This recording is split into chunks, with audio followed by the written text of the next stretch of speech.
The following is a Barrett Sports Media production.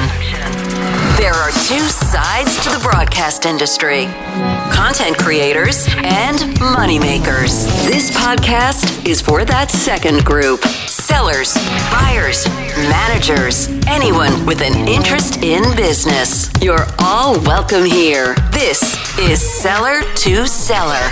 Now, here's your host, Jeff Caves. This isn't for your manager. This isn't for the owner. This isn't for anybody else. This is for you. So I want to approach it from a seller's perspective. So yeah, where's the bonus spots? Hey, I don't want to do cash in advance. This guy's good for it. I mean, there's a lot of those types of things that I want to cover that hopefully together we can get better at. Today is one of those days. And we've all seen rate increases in our personal life, whether it be gas or grocery or anything else that you're purchasing. In the area where I live in Texas, the energy prices have increased. So by bringing on Alec Drake, I really wanted to be timely with some advice on how to handle the rate increase. Go to BSM, go check out the Barrett Sports Media website, the article I wrote about how to just gradually ask for more money to get yourself a pay raise. In conjunction with that, sometimes we're told to ask for more money per spot. And if it's a recurring buy, a buy that comes up every year, a buy that you've been on all the time, a relationship you've had, an agency situation, it can be difficult when you start jacking up the rates on their favorite show that they bought for years. There's other situations which we'll approach with Alec, I think, that are different. And he has some tremendous concrete ideas in 25 minutes or less to help us all get smarter. So that's what I want to accomplish with Seller to Seller, to make you some more dough, hopefully help you love this business the way I have. And let me introduce you to Alec Drake. He's been in sales management, consulting roles for radio companies, big and small, 40 years, longer than me. For 8 years, he traveled all over the world, consulting radio and TV stations on yield and revenue management. We'll learn more about that and terms and conditions. Last year, after 15 years in Dallas as the DOS, the director of sales at 7 Cumulus radio stations, including the legendary Ticket, he began a new mission. He's now creating and sharing content to support radio sales and offering consulting services. That means if you would like some consulting services, you can check Alec out. You can read his published articles every month in Radio Inc. You can hear him co-host a quarterly virtual sales event, which is excellent, called the Encouragers Radio Rally Podcast. His own sales success library is a freebie, and it's at Alec with a C, Drake.com. Dozens of helpful articles available without cost. So visit and get your library pass. I'll have more details on how you can visit and get more of this podcast and the rest of the Barrett Sports Media Podcast Network. But let's get right to it. How to raise the rates. So, Alec, I wrote a column about, asking for more money, asking for more per spot. Is there such a thing as a good time or good timing when it's time to ask for a rate increase from your clients? And how do you handle the timing piece, in your opinion? You and I both know from our experience, rates are constantly changing. They should be. As a matter of fact, typically a manager should be putting out new rates every week, at least twice a month minimum. So rates are always kind of in motion. So I think the best thing, if you're going to, first of all, have a discussion about rates, first of all, make sure your rates are current and that the manager will approve the rates that you're going to discuss. I think that save yourself some headache right up front. Mm-hmm. In terms of the timing, I think it's always best to talk about future rates when you close your first order. So in terms of the timing, don't wait until there's a rate increase. Manage that conversation up front. Now, a new client may not be comfortable with a long-term commitment, mm-hmm. and you may not be able to lock in rates for a client over a longer period of time because it's their first order. Sure. But, ultimately your responsibility is to prepare them for rate changes. And frankly, when you have that discussion, it may even raise an opportunity to discuss a longer term commitment to keep rates constant as they advertise with you. All right. Do you think the whole airlines analogy is best when we talk to clients about that? Say, just like the airlines, our prices go up and down too. And I would say this about that, having seen plenty of your rate cards, not me personally seeing your personal rate cards, how many times you really go down in a year? Well, there can be times when you go down in the year. ratings do have an impact on rate.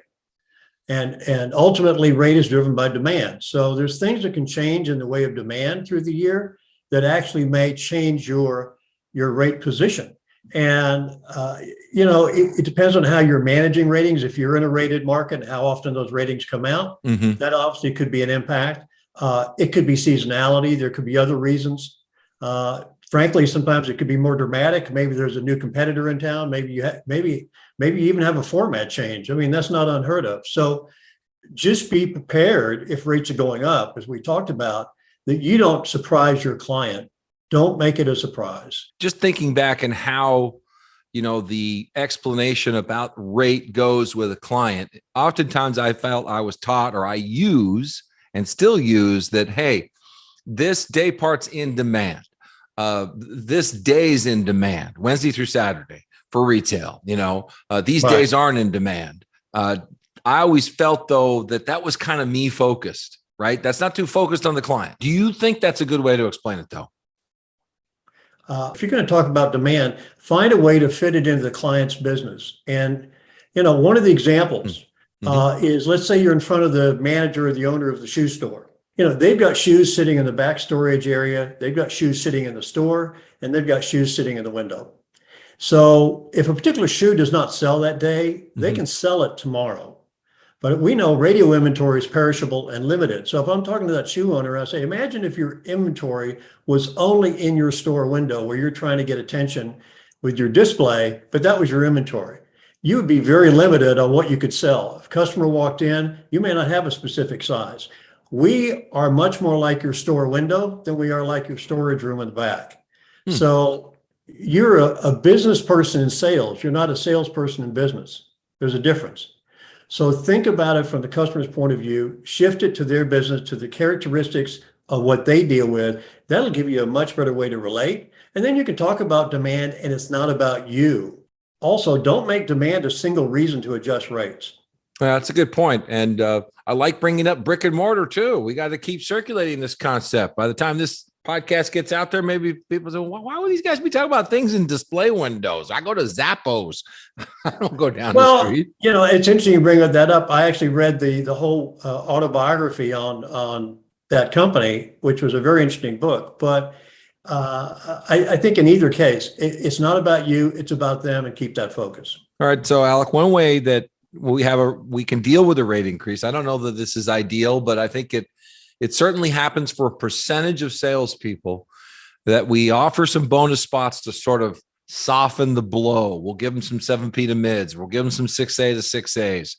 We'll give them essentially any, like a liner, if we can bonus liners. And some of us know the latitude we have and that we don't have, but we're really trying to justify this day part rate increase by bonusing some inventory.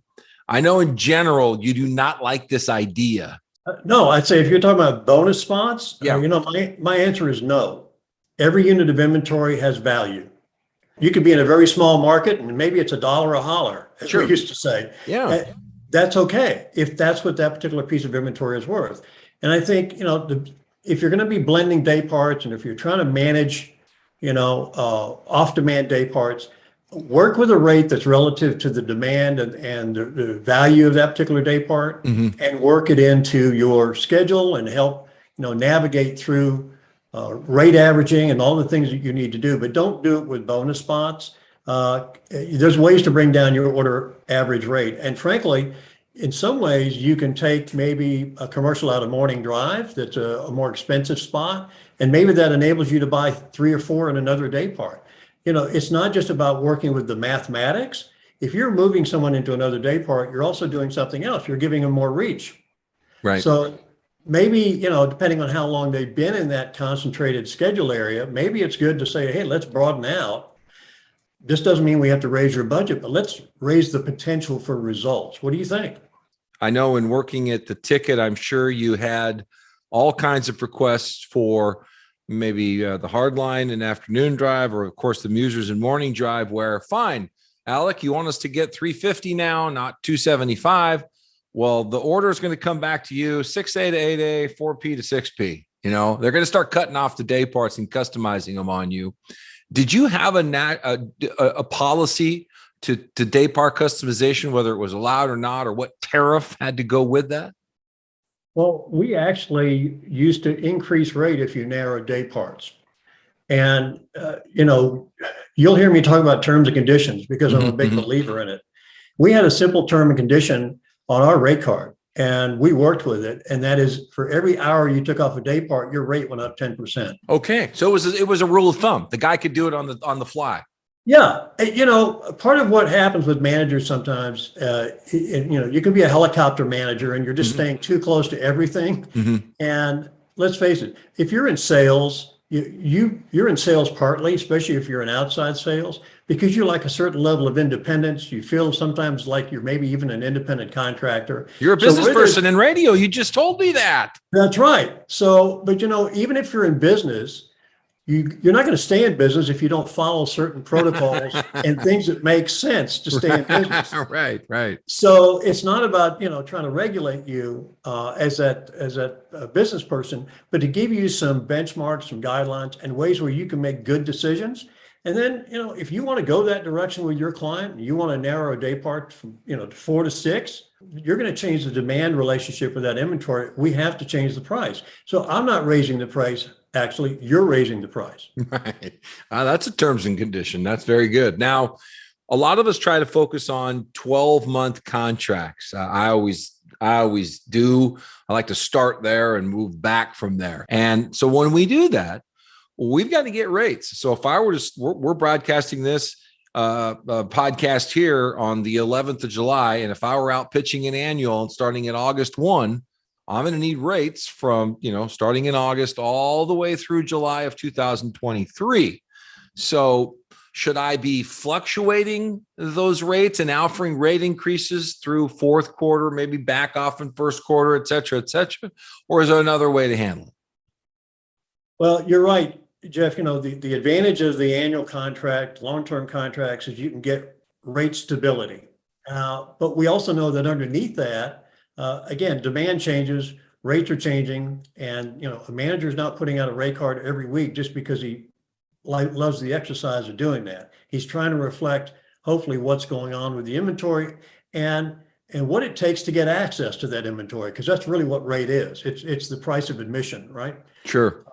Especially in a high demand situation. So again, here's where terms and conditions come in. And I had clients who wanted annuals with one rate all year, and they just wanted to know, no matter what, though that was my invoice was going to look the same every month for 12 months. I had other clients who wanted to go quarterly because they, in some cases, might have been a little bit more sophisticated and wanted to ride the opportunity of having the same budget in Q1, but maybe the opportunity to get more frequency. And they knew that I had a lot less demand in January. You can even have, as you and I touched on the other day, you can have multi-year agreements. And I had clients who had 2-year agreements on the station.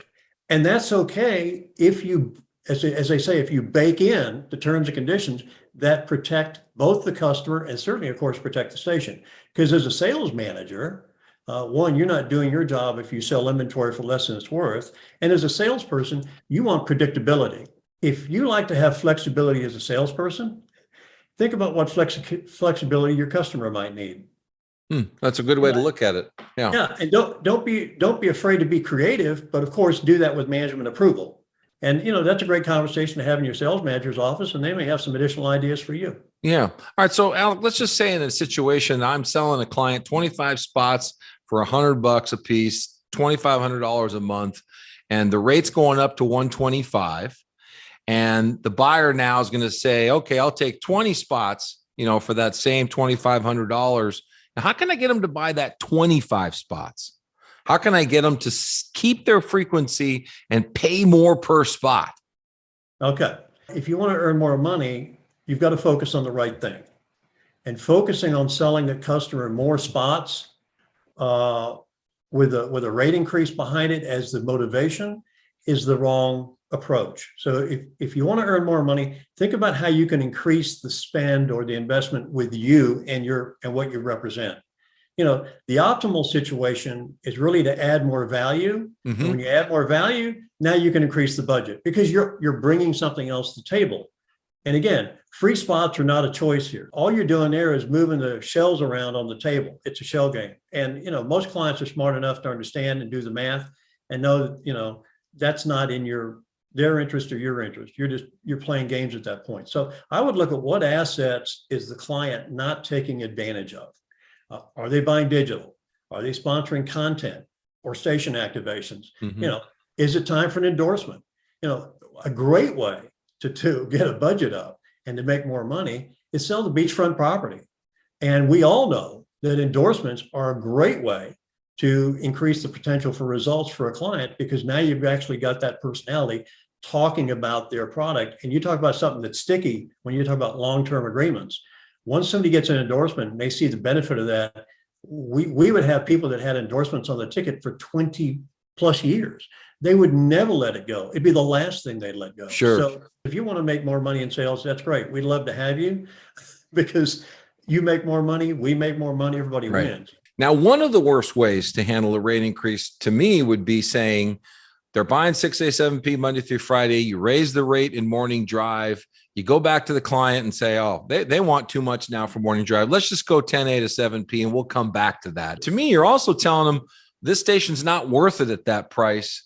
And there's only one price it is worth it. And until I can get it back to that price, you're going to have a tough way to deal with this if that rate doesn't come down that much further because the ratings go up or something. Is there a way that you've seen through the years that was not the right way to handle a rate increase? Well, and as much as possible, what you want to do is you want to put price or rate in the background. It's there. You can't ignore it. It's a reality, just like, the 105 degrees that are out there today in Dallas. I can't make it cooler. It's there. But there's ways you can mitigate dealing with that as a forefront issue. So I think anytime you're working with your clients, don't bring up rate. Don't start with rate. Don't make it about rate. If they bring it up, fine. Deal with it. We talked a little bit about, ways to approach that. Because ultimately your job in sales is really not about managing rate. It's about building value. Yeah. So one of the best ways to handle a rate increase then, from your opinion, would be, I'm assuming, and I don't want to put words in your mouth, tell me if you agree, that would be the time to bring in something additional, bring in something else and say, look, here's where we're at with your quarterly buy for, Q4. Based on the rates. And what about this idea on top of it? Would that be maybe one of the better ways to look at when you have to handle a rate increase? Absolutely. When you have the rate increase, again, avoid surprises for a customer. So if you've been, pre-soaking, so to speak, and been talking about what's happening with the station and keeping your customer informed, mm-hmm. You've got to have those touch points on a regular basis with that customer because you've got to build that relationship. And as you build that relationship, by the way, you'll be building trust. And when you build trust, you'll build credibility. And then when you have credibility, you can have some of the more difficult conversations. I had a situation when I first started in radio sales in 1981 with a station that was, at the bottom of the heap in the market. Okay. And back then it was, 2 Arbitron books a year. The spring book came out and we went to number 1 in the market. So our rates, frankly, went from $32 to $60 to $200. Yeah. And I learned very early on, how do you handle a rate increase conversation? And it was great to have the success, but the success came with its now new set of responsibilities. And we had to get creative. We had to really develop discussions with our customers and help them understand demand change. Don't penalize us because we went from 20th in the market to first. Now, by the same token, when we lost half our ratings 2 years later because a competitor came in and cut us in half, those same customers, of course, they wanted half the rate. But when we went up, of course, they didn't want to pay double. Yeah, the customer is always going to want it to their advantage. Hey, who can blame them? We all like to have that advantage. But I think work with terms and conditions, smooth out the rate bumps, think about ways that you can have a legitimate business conversation and don't wrap yourself around rate if you don't have to. I know you are working in some podcasting. You're doing even live broadcasts that I think salespeople would benefit from. And I know that you have things on your website that from time to time, people can get motivation from it, right? Get it in there on a Monday or on a Sunday night or something. So tell them your touch points and how they can listen to you and what you do with the radio rally and your online piece. Well, I'm very fortunate. I put 40 years into a business that was terrific to me in so many ways. And I learned so much, and I had great mentors along the way and people to help me. And when I got to this point in my life, frankly, and had the ability to step away from the day-to-day, one of the things I wanted to continue to do was what I always did. And that's went in every day and try to make a difference, to try to help my team, to try to help my managers. And now I get to do that on a much bigger scale, and take advantage of my own website where I host a sales success library, and I put out content at no cost on a very regular basis. I'm writing, and I'm, of course, like we're talking about today, I'm pulling from my experience, but I'm also doing something else. I am reading and learning every day. And I would give a bit of advice to anyone, no matter where they are in their career. You've got to be learning and changing and growing and building. And that also, one, invigorates you, but it helps you really have that little bit of an edge. I love the podcast I do with Lloyd Ford with the Encouragers. We do it quarterly right now, where we bring in, as we did just yesterday with two market managers, one from St. Louis, one from Kansas City, and just have some good, solid conversations with, by the way, practical ideas about how can you work through and navigate this environment. I'm open to doing some consulting, but primarily I'm into content creation, and I don't want to sound self-serving here, but it's frankly a way to pay it forward. So Alec, what my biggest takeaway really that I know use are terms and conditions. I heard that loud and clear from you, that if I were to have been listening to this and I'd never met you, like some of us listening right now probably felt, I didn't know Alec Drake, now I do.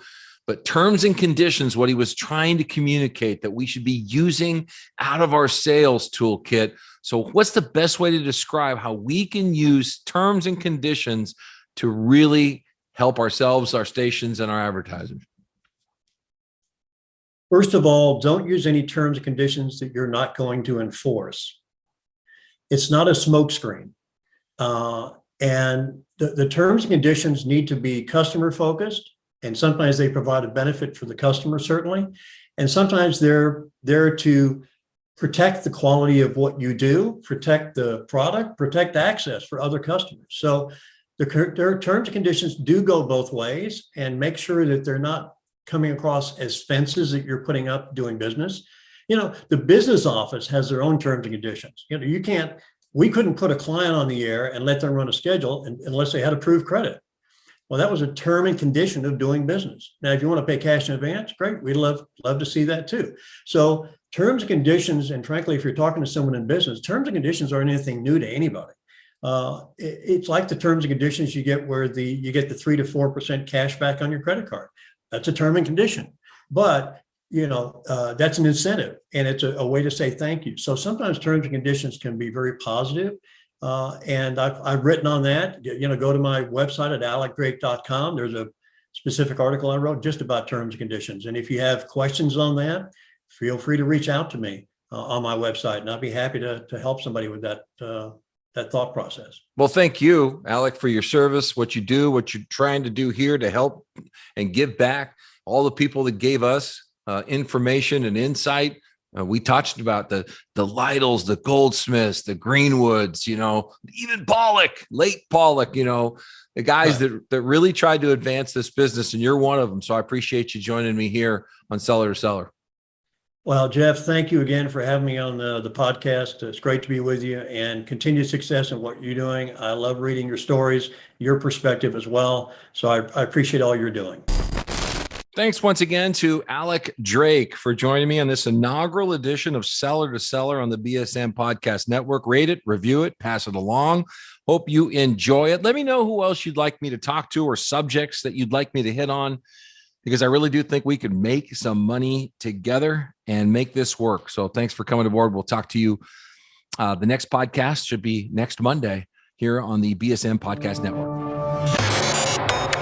Thank you for listening to Seller to Seller with Jeff Caves. Each episode is available on iTunes, Spotify, Amazon, the iHeart app, and most podcasting platforms. To stay in touch with Jeff, follow him on Twitter @Jeff Caves and read his sales columns on BarrettSportsMedia.com.